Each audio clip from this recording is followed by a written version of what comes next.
एक खतरनाक बात कहता हूं। हमारे ही कुछ भाई कहते हैं कि भगवान महावीर को एक चिंता हुई कि मेरा मोक्ष होने वाला है, तो गौतम देखकर बर्दाश्त नहीं कर पाएगा, मेरा सबसे ज्यादा प्यारा शिष्य है, तो ये मेरा वियोग बर्दाश्त नहीं कर पाएगा कि हार्ट फैलना हो जाए इसका। तो उन्होंने वहां से उनको दूर भेज दिया था। वे उस वक्त पावापुरी में नहीं थे, गौतम स्वामी गुणावा में थे, क्योंकि शाम को उन्हें केवल ज्ञान हुआ वो गुणावा में हुआ था, पावापुरी में नहीं हुआ था। और उसका वो तर्क देते हैं कि महावीर ने उन्हें भेज दिया था। मेरा कहना यह है, जरा गंभीरता से विचार करो कि जब भगवान महावीर का नंबर 1 का शिष्य, जिसने शाम को ही केवल ज्ञान की प्राप्ति कर ली, क्या महावीर के केवल ज्ञान में ये बात नहीं आई थी कैसे शाम को केवल ज्ञान होने वाला है? सुशील जी, कि इसका हाथ ना फैल हो जाए, घबरा ना जाए, दुखी ना हो जाए।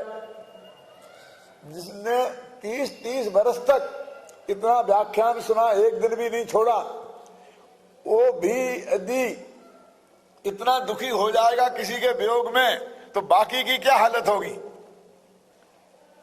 अरे भाई, वियोग तो बहुतों को होता है। आखिर पत्नियां विधवा हो जाती हैं तो जिंदा रहती हैं कि नहीं? पति विधुर हो जाते हैं तो जिंदा रहते हैं कि नहीं? बच्चे बिना बाप के हो जाते हैं तो जिंदा रहते हैं कि नहीं? क्यों? और माँ बाप के सामने जवान बेटे चले जाते हैं तो वे जिंदा रहते हैं कि नहीं? कैलाश जी, रहते हैं ना। तो गौतम स्वामी से महान हो गए थे कि उनने तो वियोग बर्दाश्त कर लिया, और गौतम स्वामी बर्दाश्त नहीं कर पाते।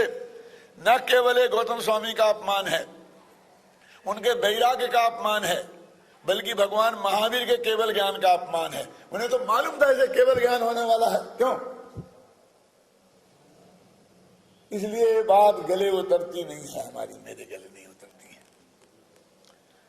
तब लोग पूछते हैं तो ठीक है, फिर वे क्यों नहीं थे वहां? सारी दुनिया तो दौड़ के आ जाती है। जब अपने किसी के वियोग का काल आता है, पता चलता है, डॉक्टर जवाब दे देते हैं, तो सारे रिश्तेदार इष्ट मित्र इकट्ठे हो जाते हैं कि नहीं हो जाते हैं? यदि वे बाहर होते तो उन्हें वहां आना चाहिए था, और वे वहां थे। कल तक धनतेरस को प्रवचन सुन रहे थे और आज चले गए बाहर। ऐसा क्यों हुआ? फिर आप बताइए।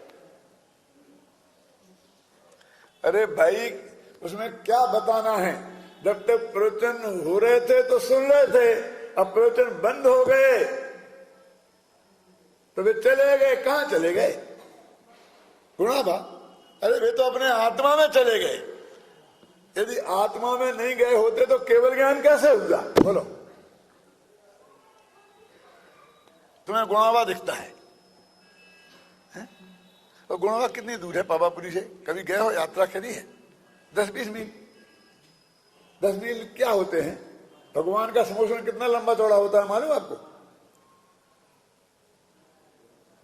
12 योजन लंबा, 9 योजन चौड़ा, ऐसे बहुत लंबा चौड़ा होता है।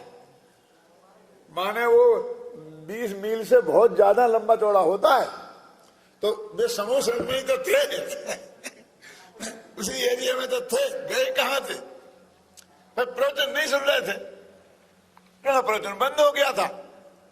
तो उन्होंने प्रवचनों में कहा था अपने आत्मा में समा जाओ, स्वयं में जमो, स्वयं में रमो, स्वयं में ही समा जाओ, तुम्हारा कल्याण इससे ही होगा। तो उन्होंने वही किया। इसलिए इसमें कौन सी बड़ी बात है कि वे वहां क्यों पहुंच गए?